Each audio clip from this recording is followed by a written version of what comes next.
Every person by nature is afraid of something. This is how the self-preservation mechanism works. Fear of the dark, heights, confined spaces, airplane, water. All of these fears are among the 5 most common. But this list does not include a single threat of a global scale, such as fear of the apocalypse, world war, or man-made disaster. What is more, people very rarely experience real fear of long-term threats that stretch over time, which makes them very difficult to recognize. Meanwhile, it is precisely such a threat that can slowly but surely devastate an entire continent. We are talking about Africa, or rather about the African region of the Sahel on the southern edge of the Sahara Desert. The location is at the forefront of climate change and is increasingly affected by an impending drought, growing food insecurity, and increasing conflicts over natural resources. Frankly speaking, there is still a chance to stop this threat. Since 2007, the Great Green Wall has been built in the Sahel. For more information on why this epic mega project has already been named the largest living structure on the planet, see this video on the Innovative Techs channel. We are fortunate to live in a world of diverse ecosystems. What if deserts covered most of the land? It's scary to think about the consequences of this. Lack of moisture would inevitably cause a shortage of fertile soils and pastures suitable for animal husbandry. In such conditions, people would begin to fight for every piece of viviparous land. Wars and famine would break out on the planet. All this in the end would turn modern civilization into chaos and devastation. Fortunately, the reality so far is that deserts occupy only about 14% of the land, but this figure is constantly growing. According to UN estimates, dry lands already cover more than 40% of the land, with about 2 billion people living in such regions. The United Nations predicts that over the next 8 years until 2030, over 135 million people will be forced to leave their homelands due to desertification and its attendant consequences. This problem manifests itself most accurately in the Sahara, which occupies a third of the African continent and is comparable to the territory of the United States. The desert recaptures 5 to 10 square kilometers every year. All of this leads to even more intense heating of the atmosphere on the African continent and provokes further movement of the sands to the south. Given that the Sahara has grown by almost 15% over the past 100 years, stopping the growth of the desert is a global task.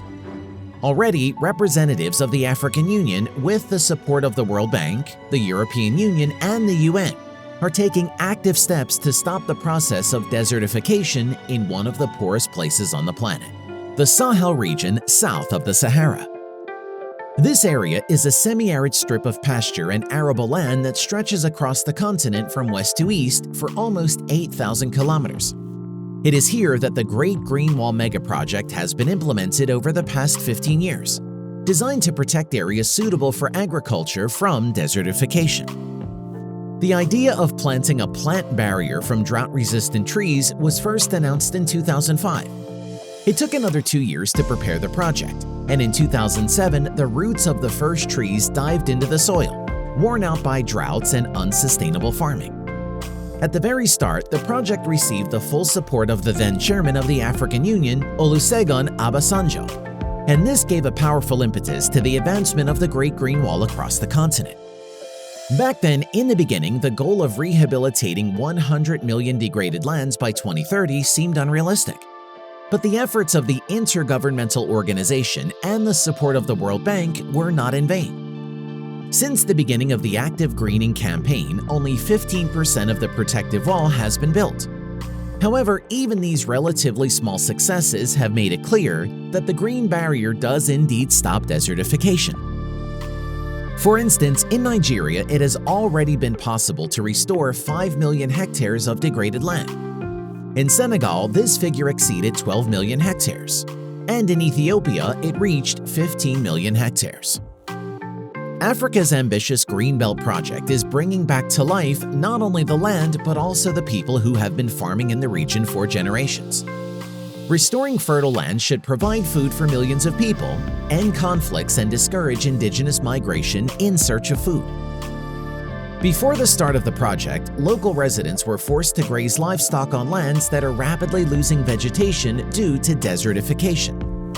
This in turn further had bad influence on pastures and exacerbated farmers' problems. The land, deprived of greenery, warmed up faster from the sun. Groundwater completely disappeared and the land became lifeless, which forced people to constantly migrate and caused an even greater increase in poverty. After the launch of the project, the planting of not only a drought-resistant vegetation barrier began not only in the green belt, but also the so-called fodder banks, fenced areas planted with grass for livestock feed. For a small fee, local farmers got access to fresh fodder, and the proceeds went to equip classrooms and build student dormitories. As a result, the project, conceived as a great ecological miracle, began to solve problems not so much on a planetary scale as on a local scale. The creators of the project argue that in case of success, the Great Green Wall could become the largest living structure on the planet, 3 times the size of the Great Barrier Reef. If everything goes further according to the plan, the wall will become not only an ecological but also a humanitarian breakthrough. The project will eliminate the food problem in the region, improve the health and well-being of the world's poorest communities, increase gender equality, break the cycle of migration, and open up opportunities for small business development. If this does not happen in the long term, desertification in one of the poorest regions in the world could have global consequences. The Sahel is home to about 150 million people, almost 2/3 of whom are under 25. It also has the highest birth rate in the world.